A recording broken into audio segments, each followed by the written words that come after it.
Welcome back to leap by IAS factor. So നമ്മൾ current affairs daily MCQസിന്റെ രൂപത്തിൽ പഠിക്കുകയാണ്. And our target is UPSC 2026 prelims. So here is the first question of this episode. നോക്കൂ, recent GSTയിൽ കുറെ പരിഷ്കരണങ്ങൾ നടന്നു കഴിഞ്ഞിരിക്കുന്നു. സോ അതുമായിട്ട് ബന്ധപ്പെട്ടിട്ടാണ് first question. How many of the following are exempted under the new GST regime? അതായത് പുതിയ GSTയുടെ പുതിയ പരിഷ്കരണം വന്നതിന് ശേഷം ഈ തന്നിരിക്കുന്നവയിൽ ഏതൊക്കെയാണ് GSTയിൽ നിന്നും എക്സംപ്റ്റ് ചെയ്യപ്പെട്ടിരിക്കുന്നത്? അതായത് GST നിരക്കുകൾ നിലവിലില്ലാത്ത ചില സാധനങ്ങൾ ഈ തന്നിരിക്കുന്ന 4 എണ്ണത്തിലുണ്ട്. അതിൽ എത്ര എണ്ണം എന്നാണ് നമ്മൾ കണ്ടുപിടിക്കേണ്ടത്. Branded paneer, UHT milk, preserved fish and dry fruits. ഈ 4 എണ്ണത്തിൽ ഏതൊക്കെയാണ്? നിങ്ങൾ ഈ ഇടത്തെ പത്രം ഒന്ന് വായിച്ചിട്ടുണ്ടെങ്കിൽ, നിങ്ങൾ അതിൽ ശ്രദ്ധിച്ചിട്ടുണ്ടെങ്കിൽ, ഞാൻ പറഞ്ഞിട്ടുണ്ട് എപ്പോഴും യുണീക്കായിട്ട് വരുന്ന കാര്യങ്ങൾ നമ്മൾ ശ്രദ്ധിക്കണം. അപ്പൊ ഈയിടെ വന്ന പുതിയ GST പരിഷ്കരണത്തിലെ ഏറ്റവും പ്രധാനപ്പെട്ട കാര്യങ്ങൾ എന്ന് പറഞ്ഞു കഴിഞ്ഞാൽ ഫുഡ് ഐറ്റംസിന് ഏറ്റവും ലോവസ്റ്റ് സ്ലാബിലേക്ക് വന്നിട്ടുണ്ട് എന്നുള്ളതാണ് ഏറ്റവും വലിയ മാറ്റം, അല്ലേ? അതായത്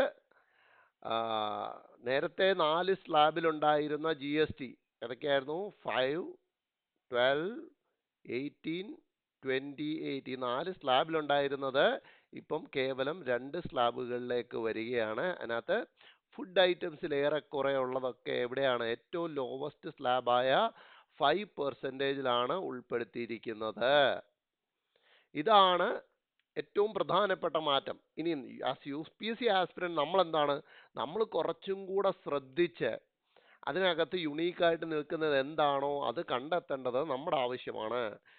അങ്ങനെ ശ്രദ്ധിക്കുമ്പോൾ ഏതൊരു ആസ്പിരന്റും സീരിയസ് ആയിട്ട് വായിക്കുന്ന ഏതൊരാളും ആദ്യം കണ്ണിൽ പെടേണ്ട ഒരു സാധനമാണ് എന്ത്?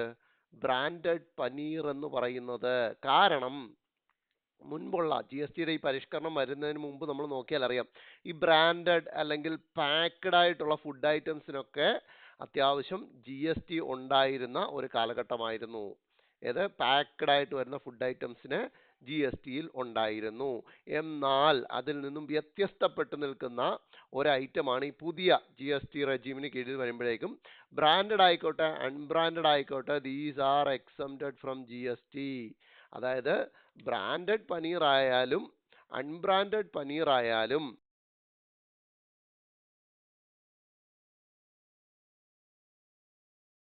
എന്താണ്? 1 എന്തായാലും ആൻസർ ആയിട്ട് ഉണ്ട്. Then next one UHT milk, ultra high ടെമ്പറേച്ചറിലുള്ള പ്രോസസ് ചെയ്തിട്ട് വരുന്ന മിൽക്ക് തീർച്ചയായിട്ടും ഉണ്ട്. ആൻഡ് ദീസ് ടു എന്താണ്? 5% എന്ന് പറയുന്ന സ്ലാബിലാണുള്ളത്. So that means only 2 is the right answer.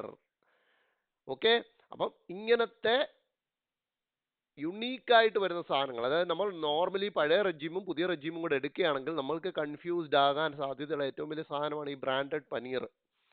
കാരണം നേരത്തെ ഉള്ളതിനകത്ത് നോർമലി നമ്മൾ എങ്ങനെയാണ് പഠിച്ചു നോക്കുന്നത്? പാക്ക്ഡ് ആയിട്ടുള്ള ഫുഡ് ഐറ്റംസ് ഒക്കെ GSTയിൽ ഉണ്ടാവും. അപ്പം ബ്രാൻഡഡ് എന്ന് പറയുമ്പോൾ നമ്മൾ അങ്ങനെയാണല്ലോ അതിനെ കൺസിഡർ ചെയ്യുക. അപ്പം പുതിയതിലേക്ക് വരുമ്പോൾ നമ്മൾ ആ ലോജിക്ക് പ്രയോഗിക്കാൻ പോയാൽ അത് തെറ്റും. ഞാൻ എപ്പോഴും പറഞ്ഞിട്ട് ലോജിക്കിന് ഓപ്പോസിറ്റ് ആയിട്ട് വരുന്ന കാര്യങ്ങൾ നമ്മൾ ശ്രദ്ധിച്ചു വെച്ചിരിക്കണം. ഓക്കെ, അതുകൂടാതെ നോക്കൂ, health care services by doctors, hospitals and diagnostic centres remain exempt from GSTയിൽ നിന്ന് അത് സ്റ്റിൽ പുറത്താണ്. And GST on drugs and medicines have been reduced from 12 to 15 or nil. അതായത് 12%ൽ നിന്നും 5%ലേക്കോ അല്ലെങ്കിൽ എക്സംഷനിലേക്കോ പൊതുവെ എല്ലാ ഡ്രഗ്സിനെയും മെഡിസിൻസിനെയും കൊണ്ടുവന്നിട്ടുണ്ട് എന്നുള്ളതും വലിയ ഒരു മാറ്റമാണ്. ഇവിടെ നോക്കൂ, GST റേറ്റ് കട്ടുകൾ പ്രധാനപ്പെട്ടതൊക്കെ ഒന്ന് ശ്രദ്ധിച്ചു വെക്കുന്നത് വളരെ നല്ലതാണ്. നോക്കിയേ, ഇവിടെ നോക്കൂ, ബ്രാൻഡഡ് പനീറൊക്കെ കൊടുത്തേക്കുന്നത് കണ്ടോ? Drugs, medicines, biomedical waste treatment services, pharma job work, അങ്ങനെ വന്ന് നോക്കൂ, ടുബാക്കോ 40ലേക്ക് അപ്ഗ്രേഡ് ചെയ്യപ്പെട്ടു. ആൻഡ് UHT മിൽക്ക് 5%ൽ നിന്നും നില്ലാക്കിയിരിക്കുന്നു. പനീർ ബ്രാൻഡഡ് ഓർ അൺബ്രാൻഡഡ് നില്ലാക്കിയിരിക്കുന്നു. ഡ്രൈ ഫ്രൂട്ട്സ് ഒക്കെ 5% വന്നിട്ടുണ്ട്. ഡയബറ്റിക്സിന്റെ ഫുഡ് 5%ലേക്ക് വന്നിട്ടുണ്ട്. മിൽക്ക് ബേസ്ഡ് ബെവറേജസ് 5%ലേക്ക് വന്നിട്ടുണ്ട്. അങ്ങനെ നമ്മുടെ ശ്രദ്ധയിൽപ്പെടേണ്ടതെല്ലാം ഈ ക്വസ്റ്റ്യനിൽ കൂടെ നമ്മുടെ ശ്രദ്ധയിൽപ്പെട്ടിട്ടുണ്ട്. And we are moving on to the second question. നോക്കൂ, arrange the following states in the decreasing order of the number of coal mines. അത് ഒരു ഒരു ഒരു വ്യത്യസ്ത ചോദ്യം. പലരും പത്രത്തിലൂടെ അത് ശ്രദ്ധിച്ചിട്ടുണ്ടാവില്ല എന്ന് എനിക്കറിയാം. പക്ഷേ ഈ ടൈപ്പ് ചോദ്യങ്ങൾ UPSC ചോദിക്കാറുണ്ട്. ഓക്കെ, ഇവിടുത്തെ ചോദ്യം എന്ന് പറഞ്ഞാൽ സ്റ്റേറ്റ്സിനെ decreasing order of number of coal മൈൻസിന്റെ എണ്ണത്തിനനുസരിച്ച് ഡിക്രീസിങ് ഓർഡറിൽ അറേഞ്ച് ചെയ്യാനാണ് പറഞ്ഞിരിക്കുന്നത്. നമ്മൾ പൊതുവെ എന്താണ് ഈ ഈസ്റ്റേൺ ഇന്ത്യയിലുള്ള സ്റ്റേറ്റ്സിലാണ് കൂടുതൽ മിനറൽ ഡെപ്പോസിറ്റ്സ് ഉള്ളത് അല്ലെങ്കിൽ മെറ്റൽ ഡെപ്പോസിറ്റ്സ് ഉള്ളതെന്നൊക്കെ നമ്മളിങ്ങനെ പഠിച്ചു നോക്കും. പക്ഷേ ഇങ്ങനൊരു ചോദ്യം വന്നു കഴിഞ്ഞാൽ അവിടെ നമ്മൾ പെട്ടുപോകും. ഇതിനകത്ത് ആകെ ഒന്ന് എലിമിനേഷൻ എങ്കിലും നടത്താൻ പറ്റുന്ന അല്ലെങ്കിൽ ഏറ്റവും കുറവ് സാധ്യതയുള്ള ഒരു സ്റ്റേറ്റ് എന്ന് പറയുന്നത് തീർച്ചയായിട്ടും എന്താണ്? അരുണാചൽ പ്രദേശ് ആണല്ലേ.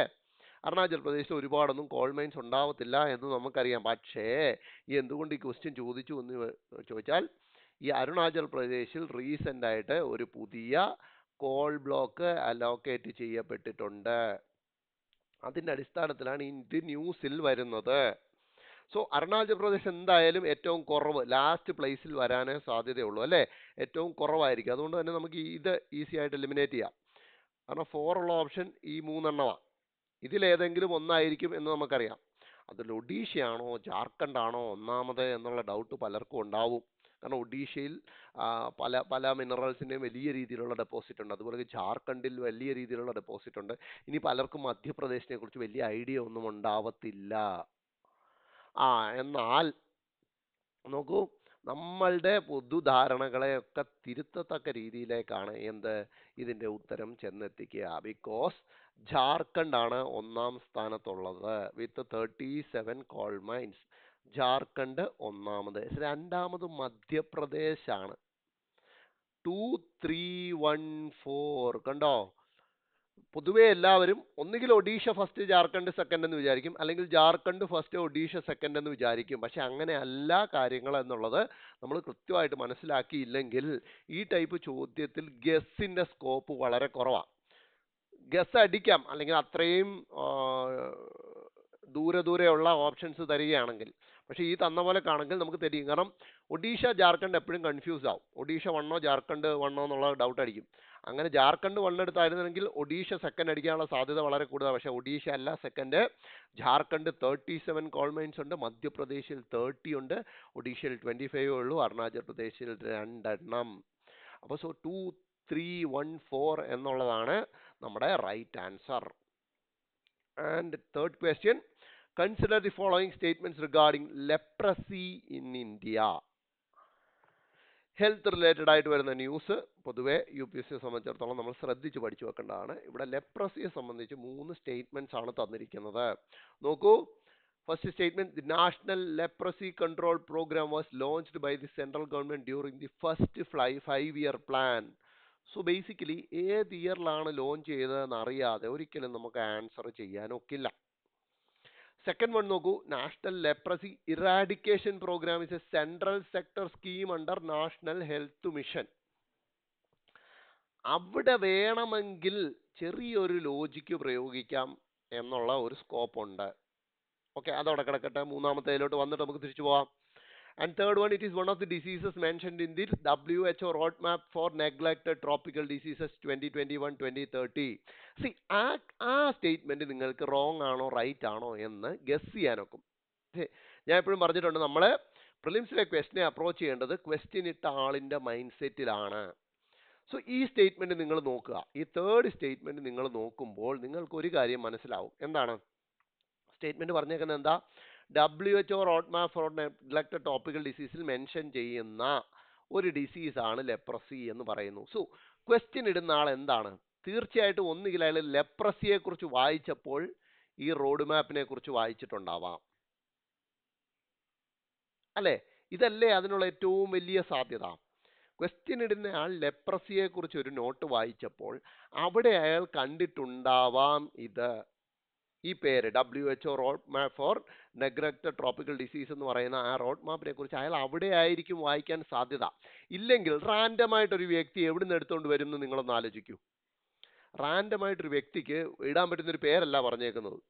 ഇപ്പോൾ ഫോർ എക്സാമ്പിൾ ഇങ്ങനെ വേണമെങ്കിൽ കൊടുക്കാം, എന്താ there is a national policy for leprosy എന്നോ leprosy eradication എന്നോ ഒക്കെ വേണമെങ്കിൽ കൊടുക്കാം. അതൊരു കോമൺ ടേംസാ. ഏത് നാഷണൽ പോളിസി എന്നോ അല്ലെങ്കിൽ സ്റ്റേറ്റ് പോളിസി എന്നോ അങ്ങനെയൊക്കെ പറയുന്നത് എന്താണ്, ഒരു കോമൺ ടേം. അതൊക്കെ നമുക്ക് സ്റ്റേറ്റ്മെന്റിൽ ഇട്ട് കഴിഞ്ഞാൽ ഓക്കെ, നമുക്ക് ഗസ് അടിക്കുന്നതിന് സ്കോപ്പ് കുറവാണ്. പക്ഷെ ഇവിടെ അങ്ങനല്ല. ഇവിടെ സ്പെസിഫിക് ആയിട്ട് WHO റോഡ് മാപ്പ് അല്ലെങ്കിൽ അങ്ങനെ ഒരു സ്പെസിഫിക് ആയിട്ടൊരു പ്രൊജക്റ്റിനെ കുറിച്ച് സംസാരിക്കുമ്പോൾ അതിൽ തീർച്ചയായിട്ടും എന്താണ്, ലെപ്രസിയെ കുറിച്ച് വായിച്ചപ്പോഴായിരിക്കണം ഇത് കണ്ടിട്ടുണ്ടാവുക. അങ്ങനെ വരുമ്പോൾ തീർച്ചയായിട്ടും ആ സ്റ്റേറ്റ്മെന്റ് ട്രൂ ആവാനുള്ള ചാൻസ് അല്ലേ ഉള്ളത്. ആ ലോജിക്ക് നമ്മൾ പ്രയോഗിക്കണം. മനസ്സിലായോ? അതുകൊണ്ട് എപ്പോഴും ഞാൻ പറഞ്ഞ ക്വസ്റ്റ്യൻ ഇടുന്ന ആളിന്റെ മൈൻഡ് സെറ്റിൽ വേണം നമ്മൾ ഇതിനെ അപ്രോച്ച് ചെയ്യാൻ. അപ്പം WHO റോഡ് മാപ്പ് എന്ന് പറയുന്ന സ്പെസിഫിക് സാധനം ക്വസ്റ്റ്യനിൽ ഉൾപ്പെടുത്തണമെങ്കിൽ തീർച്ചയായിട്ടും ലെപ്രസിയെ കുറിച്ച് വായിച്ചിടത്ത് അയാൾ അത് കണ്ടിട്ടുണ്ടാവണം ക്വസ്റ്റ്യൻ ഇട്ടയാൾ. So that means that statement should be right. ഇനി നമുക്ക് തിരിച്ചു വരാം. സെക്കൻഡ് സ്റ്റേറ്റ്മെന്റിലേക്ക് വരൂ. National leprosy eradication programme is a central sector scheme under national health mission. ഇവിടെ രണ്ട് സ്കോപ്പാണ് ഉള്ളത്. ഒന്നുകിൽ സെൻട്രൽ സെക്ടർ സ്കീം എന്ന് പറയുന്നത് തെറ്റാം, അല്ലെങ്കിൽ നാഷണൽ ഹെൽത്ത് മിഷന്റെ കീഴിൽ അല്ലാതാവാം. ഓക്കെ, ഇവിടെയും ഞാൻ നിങ്ങളോട് പറയുന്ന ക്വസ്റ്റ്യൻ ഇട്ട ആളിന്റെ മൈൻഡ് ശ്രദ്ധിക്കൂ. അയാൾക്ക് ഈ സ്റ്റേറ്റ്മെന്റ് കിട്ടണം എന്നുണ്ടെങ്കിൽ okay, national leprosy eradication programme is a central sector scheme. നമുക്ക് ഇവിടെ വെച്ച് സ്പ്ലിറ്റ് ചെയ്യാം. ഇവിടെ വെച്ച് സ്പ്ലിറ്റ് ചെയ്യാം. ഒന്നുകിൽ അത് ശരിയാവാം, അല്ലെങ്കിൽ എന്തായിരിക്കും അത്, ആ ക്വസ്റ്റ്യൻ ഇട്ട ആൾ വായിച്ച ആ മെറ്റീരിയൽ എന്താണോ അവിടെ അത് സെൻട്രൽ സെക്ടർ സ്കീം എന്നായിരിക്കാം കൊടുത്തിരിക്കുന്നത്, അല്ലെങ്കിൽ സെൻട്രലി സ്പോൺസേഡ് സ്കീം എന്നായിരിക്കാം കൊടുത്തിരിക്കുന്നത്. ഈ രണ്ട് രീതിയിലാണ് അത് തെറ്റാനുള്ള സാധ്യത. ഇനി അടുത്തെടുത്തു നോക്കൂ, ബാക്കി portion under the national health mission. തീർച്ചയായിട്ടും എന്താണ്, ഇത് ആ ക്വസ്റ്റ്യൻ ഇടുന്ന ആൾ വായിച്ച മെറ്റീരിയലിൽ നാഷണൽ ഹെൽത്ത് മിഷനെ കുറിച്ച് പരാമർശിച്ചിട്ടുണ്ടായിരിക്കണം. അല്ലെങ്കിൽ നേരത്തെ പറഞ്ഞ പോലെ ഒരു റാൻഡം സാധനം എടുത്തുകൊണ്ട് വരാനുള്ള സാധ്യത കുറവല്ലേ. ഇവിടെ എന്തൊക്കെ ചേർക്കായിരുന്നു എനിക്ക്, national leprosy eradication programme central sector scheme under PM Jan Arogya Yojana, അങ്ങനെ അങ്ങനെ പലതും ഇടാം. അവിടെ നിന്നും നാഷണൽ ഹെൽത്ത് മിഷൻ എന്ന് പറയുന്ന ഒരു സ്പെസിഫിക് സാധനം എടുത്തുകൊണ്ട് വന്നിട്ടുണ്ടെങ്കിൽ ഇതവിടെ ഉണ്ടാവാനുള്ള സാധ്യത ഉണ്ടല്ലോ, ആ മെറ്റീരിയലിൽ ഇതവിടെ ഉണ്ടാവാനുള്ള സാധ്യതയുണ്ട്. സോ ബേസിക്കലി എന്താണ്, ഇവിടെയാണ് തെറ്റാൻ ചാൻസ് കൂടുതൽ. ആ ലോജിക്കിൽ ഞാനത് തെറ്റുകയാണ് എന്ന് വിചാരിക്കുക. അങ്ങനെയാണെങ്കിൽ എൻ്റെ ഉത്തരം എന്ത് വരും, 1 and 3 എന്നുള്ളത് വരാം. കാരണം 2 സെൻട്രൽ സെക്ടർ സ്കീം തെറ്റിക്കാനുള്ള സ്കോപ്പ് അവിടെ കിടക്കുന്നത് കൊണ്ട് തന്നെ ഞാൻ അതിനെ തെറ്റാണെന്ന് കൺസിഡർ ചെയ്താൽ 3 എനിക്ക് റൈറ്റ് ആയിട്ട് കിട്ടിയ സ്ഥിതിക്ക് 1 and 3 ഉള്ളി എന്നത് റൈറ്റ് ആൻസറിലേക്ക് എത്താം. ഓക്കെ, ഇനി ഫസ്റ്റ് സ്റ്റേറ്റ്മെന്റ് നോക്കൂ. National leprosy control programme was launched by central government during first 5-year plan. ഒരു ഐഡിയ ഇപ്പോഴും സ്റ്റിൽ എനിക്കില്ല.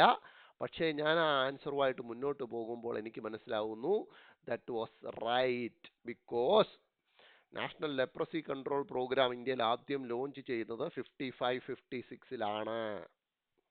ഓക്കെ, ഇന്ത്യയിൽ ആദ്യമായിട്ട് നമ്മുടെ ഇൻഡിപെൻഡന്റ് ഇന്ത്യയിൽ ലെപ്രസിക്ക് വേണ്ടിയിട്ട് കൊണ്ടുവരുന്ന പ്രോഗ്രാമാണ് നാഷണൽ ലെപ്രസി കൺട്രോൾ പ്രോഗ്രാം. അത് 55-56-ലാണ് ലോഞ്ച് ചെയ്യുന്നത്. ആൻഡ് നമ്മുടെ ഫസ്റ്റ് 5-year പ്ലാൻ എന്ന് മുതൽ എന്ന് വരെയാ, 1951 to 56 അല്ലേ. സോ ഫസ്റ്റ് 5-year പ്ലാൻ പീരീഡിൽ തന്നെയാണ് ലോഞ്ച് ചെയ്തിരിക്കുന്നത്. That is true. And second one എന്തുകൊണ്ട് തെറ്റിന്ന് ചോദിച്ചാൽ, it is A centrally sponsored scheme. ഇതൊരു സെൻട്രലി സ്പോൺസേർഡ് സ്കീമാണ്.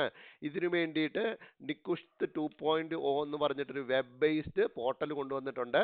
ഇന്ത്യയിലെ ലെപ്രസി പേഷ്യൻസിനെ ഡേറ്റ റെക്കോർഡ് ചെയ്യാൻ, ലെപ്രസിയുടെ പുതിയ കേസസ് വന്നിട്ടുണ്ടെങ്കിൽ അത് റിപ്പോർട്ട് ചെയ്യാൻ, അതിൻ്റെ ബാക്കി മോണിറ്ററിങ്, ബാക്കി ആക്ടിവിറ്റീസ് മോണിറ്റർ ചെയ്യാനായിട്ട് കൊണ്ടുവന്നിരിക്കുന്ന ഒരു വെബ് പോർട്ടലാണെന്ത്, നിക്കുഷ്ത് 2.0 എന്ന് പറയുന്നത്. ആൻഡ് ഇന്ത്യയുടെ കേസ് നോക്കുകയാണെങ്കിൽ ഇന്ത്യ 2005-ൽ തന്നെ നാഷണൽ ലെവലിൽ എന്താണ്, ലെപ്രസി എലിമിനേഷൻ സ്റ്റാറ്റസ് അച്ചീവ് ചെയ്തിട്ടുണ്ട്. സോ നമ്മൾ ഇന്ത്യ നാഷണൽ ലെവലിൽ നോക്കുകയാണെങ്കിൽ നമ്മുടെ പ്രിവാലൻസ് റേറ്റ് 10,000 പോപ്പുലേഷൻ എടുക്കുകയാണെങ്കിൽ ലെസ് ദാൻ 1 ആണ് നമ്മുടെ ഇന്ത്യയിലെ നാഷണൽ ലെവലിലെ റൈറ്റ് നൗ ഉള്ള എന്ത് ലെപ്രസി പ്രിവാലൻസ് റേറ്റ് എന്ന് പറയുന്നത്. ആൻഡ് ഇത് നോക്കി, ഇതാ ഇവിടെ ഒരു ഗ്രാഫ് കൊടുത്തിട്ടുണ്ട്. 1981-ൽ നിന്നും 2025-ലേക്കുള്ള നമ്മുടെ പ്രോഗ്രസ് ആണ് കൊടുത്തിരിക്കുന്നത്.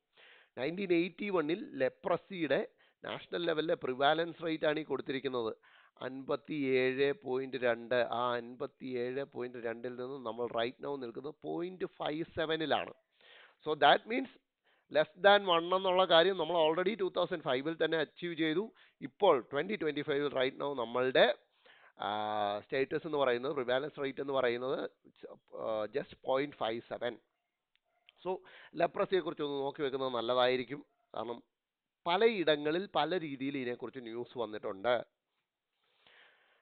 And moving on to another question from Indian history. ഇത് കറണ്ട് അഫെയറിൽ വന്നിട്ടുള്ള ഒരു ന്യൂസിനെ കണക്ട് ചെയ്തിട്ടുള്ള ഒരു ഹിസ്റ്ററി ചോദ്യമാണ്. From modern India.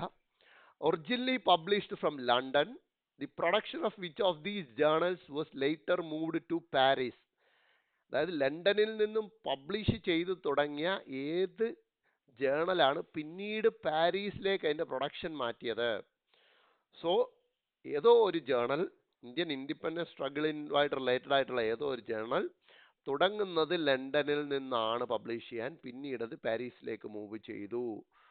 ആൻഡ് ഇതിലേക്ക് നോക്കുകയാണെങ്കിൽ നിങ്ങൾക്ക് കാണാം, റസ്ത് ഗോഫ്തർ എന്താണ്, ഇന്ത്യയിൽ നിന്നും പബ്ലിക്കേഷൻ ആരംഭിക്കപ്പെട്ടതാണ്. ഇന്ത്യൻ മിറർ ഇന്ത്യയിൽ നിന്ന് പബ്ലിക്കേഷൻ ആരംഭിക്കപ്പെട്ടതാണ്. ഹിന്ദു പേട്രിയറ്റ് ഓൾസോ ഇന്ത്യയിൽ നിന്ന് പബ്ലിക്കേഷൻ ആരംഭിച്ചതാണ്. ആൻഡ് ഇന്ത്യൻ സോഷ്യോളജിസ്റ്റ് എന്ന് പറയുന്നതാണ് റൈറ്റ് ആൻസർ. ആരാണ് ഇന്ത്യൻ സോഷ്യോളജിസ്റ്റ് പബ്ലിഷ് ചെയ്തത്? അതിൻ്റെ മെയിൻ എഡിറ്റർ ആരായിരുന്നു? It was Shyamji Krishna Varma. Okay, Shyamji Krishna Varma എന്നുള്ളതാണ് ഉത്തരം. ഇന്ത്യൻ സോഷ്യോളജിസ്റ്റിന്റെ ഫൗണ്ടർ അല്ലെങ്കിൽ മെയിൻ എഡിറ്റർ എന്ന് പറയുന്നത്. ഇദ്ദേഹത്തെക്കുറിച്ച് നിങ്ങൾ കൂടുതൽ പഠിച്ചു വെക്കുന്നത് നല്ലതാണ്. കാരണം റീസെൻ്റ്ലി അദ്ദേഹത്തിൻ്റെ ബർത്ത്ഡേയുടെ സമയത്ത് പ്രൈം മിനിസ്റ്റർ വലിയ രീതിയിൽ വിഷ് ചെയ്തുകൊണ്ട് പോസ്റ്റുകളൊക്കെ ചെയ്തിട്ടുണ്ട്. അതിനെക്കുറിച്ച് കൂടുതൽ സംസാരിച്ചു. മാത്രമല്ല ഈ ശ്യാംജി കൃഷ്ണവർമ്മ എന്ന് പറയുന്ന വ്യക്തി, he was from Kutch region of Gujarat. ഗുജറാത്തിലെ കച്ച് റീജിയണിൽ നിന്നുള്ള വ്യക്തിയാണ്. സോ ആ ഒരു ഗുജറാത്ത് റെലവൻസ് അവിടെ കിടക്കുന്നു. ആൻഡ് നിങ്ങളൊരു കഴിഞ്ഞ കുറേ വർഷങ്ങളായിട്ടുള്ള ട്രെൻഡ് നോക്കുകയാണെങ്കിൽ നോർമലി നമ്മൾ ഇന്ത്യൻ ഫ്രീഡം സ്ട്രഗിളിൽ പറഞ്ഞു കേൾക്കുന്ന കുറച്ച് വ്യക്തികളല്ലാതെ സ്റ്റിൽ ഭയങ്കര റെലവൻ്റ് ആയിട്ടുള്ള ഒരുപാട് വ്യക്തികളെക്കുറിച്ച് അൺനോൺ ഫാക്ട്സ് വെച്ചിട്ട് ക്വസ്റ്റ്യൻ ചോദിക്കുന്നുണ്ട്. മനസ്സിലായില്ലേ? ഇപ്പം ഫോർ എക്സാമ്പിൾ പറയുകയാണെങ്കിൽ കുറച്ച് വർഷങ്ങൾക്ക് മുമ്പ് ലാലാ ലജ്പത് റായിയെ കുറിച്ചൊരു ചോദ്യം ചോദിച്ചു. പക്ഷേ അത് ചോദ്യം ചോദിക്കുന്നത് നമുക്ക് അദ്ദേഹത്തെക്കുറിച്ച് അറിയാവുന്ന ഫാക്റ്റുകൾക്ക് അപ്പുറത്തേക്ക് കുറച്ച് ഫാക്റ്റുകൾ തന്നുകൊണ്ടാണ്. മനസ്സിലായി? ഇപ്പം ഗാന്ധിയെ പോലൊക്കോ അല്ലെങ്കിൽ നെഹ്റുവിനെ പോലൊക്കോ നേതാജിയെ പോലൊക്കോ അങ്ങനെ കോമൺ പീപ്പിൾ യൂസ് ചെയ്യാത്ത അല്ലെങ്കിൽ കോമൺ പീപ്പിളിൻ്റെ മെമ്മറിയിലേക്ക് വരാത്ത കുറേ പേരുകളാണ് ഈ പറഞ്ഞ പോലെ. ബാൽ ഗംഗാധര തിലക് ആയാലും ലാലാ ലജ്പത് റായ് ആയാലും അല്ലെങ്കിൽ ദാദാഭായ് നവറോജി എന്ന് പറയുന്ന പേരാണെങ്കിലും അല്ലെങ്കിൽ ശ്യാംജി കൃഷ്ണവർമ്മ ആയാലും അങ്ങനെ കുറേ പേരുണ്ട്, ചന്ദ്രശേഖർ ആസാദ്.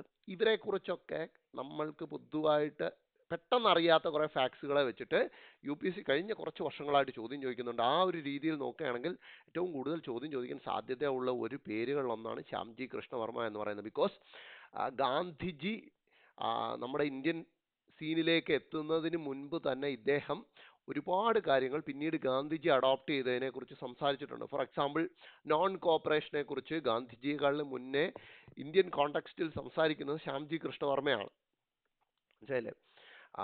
അപ്പം അങ്ങനത്തെ കുറേ കാര്യങ്ങൾ, സ്വരാജ്, ഇങ്ങനത്തെ കുറേ കാര്യങ്ങൾ ഗാന്ധിജിക്ക് മുൻപേ സംസാരിച്ച പ്രധാനപ്പെട്ട വ്യക്തികളിൽ ഒരാളാണ് ശ്യാംജി കൃഷ്ണവർമ്മ. അതുകൊണ്ട് തന്നെ അദ്ദേഹത്തിൻ്റെ പേര് ഓർമ്മയിൽ വെക്കുക. അദ്ദേഹം ലണ്ടൻ ബേസ് ചെയ്തിട്ടായിരുന്നു അദ്ദേഹത്തിൻ്റെ ആക്ടിവിറ്റീസ് മുന്നോട്ട് കൊണ്ടുപോയത്. അതിനുശേഷം അദ്ദേഹത്തിന് പാരീസിലേക്ക് മൂവ് ചെയ്യേണ്ടി വന്നു.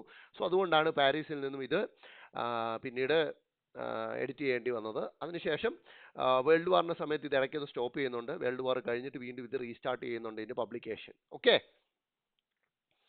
And last one, how many of the following national projects designed to strengthen species conservation and address human-wildlife conflict was or were launched in 2025? 2025 launch ചെയ്തത് ഇതിൽ എത്ര പ്രോജക്ട്സ് ആണ് എന്നാണ് ചോദ്യം. Project sloth bear, project gharial, tigers outside tiger reserves initiative, project dolphin 2. ഈ 4 പ്രൊജക്റ്റുകളിൽ എത്രയൊക്കെ എണ്ണം 2025 launch ചെയ്തിട്ടുണ്ട് എന്നാണ് ചോദ്യം. നിങ്ങളിത് കണ്ടിട്ടില്ലെങ്കിൽ, നിങ്ങളിതിനെക്കുറിച്ച് കൂടുതൽ വായിച്ചിട്ടില്ലെങ്കിൽ ആൻസർ ചെയ്യാൻ വളരെ ബുദ്ധിമുട്ടാണ്. ആകെ നിങ്ങൾക്ക് ഇതിനകത്ത് കുറച്ചെങ്കിലും ഗസ് അടിക്കാൻ പറ്റുന്ന ഒരേ ഒരു കാര്യം പ്രൊജക്ട് ഡോൾഫിൻ ഫേസ് 2 എന്ന് കൊടുത്തിരിക്കുന്നത്. കാരണം അവിടെ ഫേസ് 2 എന്നൊക്കെ എടുത്ത് കൊടുത്തിട്ടുള്ളത് കൊണ്ട് തന്നെ നമുക്കറിയാം റീസെന്റ് ആയിട്ട് എന്തെങ്കിലും ആയിരിക്കും. അല്ലെങ്കിൽ പ്രൊജക്ട് ഡോൾഫിൻ എന്ന് പേര് മാത്രമല്ലേ ഇടത്തുള്ളൂ. പ്രൊജക്ട് ഡോൾഫിൻ ഫേസ് 2 എന്ന് കൊടുത്തുകൊണ്ട് നമുക്ക് കുറച്ചൊക്കെ ഗസ് ചെയ്യാം അത് റീസെന്റ് എപ്പോഴേലും ഉള്ളതായിരിക്കും. ബാക്കിയുള്ളതൊക്കെ ഗസ്സിന് പുറത്തേക്ക് നിൽക്കുന്ന കാര്യങ്ങളാണ്. പക്ഷെ നിങ്ങൾ ഇത് അറിഞ്ഞിരിക്കണം. കാരണം ഇന്ത്യയിൽ നാഷണൽ വൈൽഡ് ലൈഫ് വീക്ക് എന്ന് പറഞ്ഞ് നമ്മൾ ആചരിക്കുന്നത് ഒക്ടോബറിലെ ഫസ്റ്റ് വീക്കിലാണ്. ഒക്ടോബർ 2 മുതലുള്ള ഒരാഴ്ചയാണ് നമുക്ക് വൈൽഡ് ലൈഫ് വീക്ക് ആചരിക്കുന്നത്.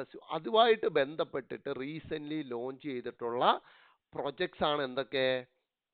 Project sloth bear, project gharial, tigers outside tiger reserve initiative and project dolphin phase 2. So ഇത്രേ എണ്ണവും റീസെന്റ് വൈൽഡ് ലൈഫ് വീക്കിനോടനുബന്ധിച്ച് 2025 ലോഞ്ച് ചെയ്യപ്പെട്ടിട്ടുള്ളതാണ്. അതിൻ്റെ കൂട്ടത്തിൽ 5ാമതൊരു പ്രോജക്റ്റ് കൂടെ ഉണ്ട്.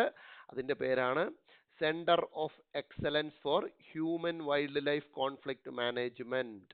അപ്പോൾ ഹ്യൂമൻ വൈൽഡ് ലൈഫ് കോൺഫ്ലിക്റ്റുമായിട്ട് ബന്ധപ്പെട്ടിട്ട് ഇത് മെയിൻസിൽ നിങ്ങൾക്ക് എഴുതി വെക്കാൻ പറ്റുന്ന ഒരു കാര്യമാണ്. ഞാൻ മുൻപത്തെ പല എപ്പിസോഡുകളിലും പറഞ്ഞിട്ടുള്ള പോലെ തന്നെ ഈ ഹ്യൂമൻ വൈൽഡ് ലൈഫ് കോൺഫ്ലിക്റ്റുമായിട്ട് റിലേറ്റഡ് ആയിട്ട് വരുന്ന എല്ലാ ന്യൂസും നമ്മുടെ ശ്രദ്ധയിലുണ്ടാവണം. അതുകൊണ്ടാണ് ഞാനത് ഓപ്ഷനിലേക്ക് ഇടാതെ മാറ്റി വെച്ചിരുന്നത്. കാരണം നിങ്ങൾ ഇത് ചിലപ്പോൾ ശ്രദ്ധിച്ചിട്ടുണ്ടാവും, ബാക്കിയുള്ളത് ശ്രദ്ധിച്ചിട്ടുണ്ടാവണം എന്നില്ല.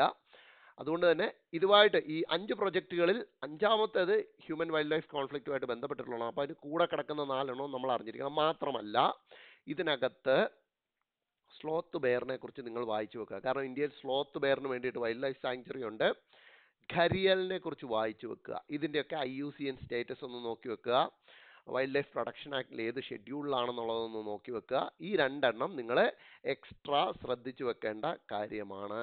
ഓക്കെ, അപ്പോൾ നിങ്ങളൊരു എക്സ്ട്രാ വർക്കായിട്ട് അത് എടുക്കുക. നിങ്ങൾ ആലോചിക്കുക, 5 പ്രൊജക്ട്സ് ആണ് റീസെന്റ് നാഷണൽ പ്രൊജക്ട്സ് ആയിട്ട് ലോഞ്ച് ചെയ്തിരിക്കുന്നത്.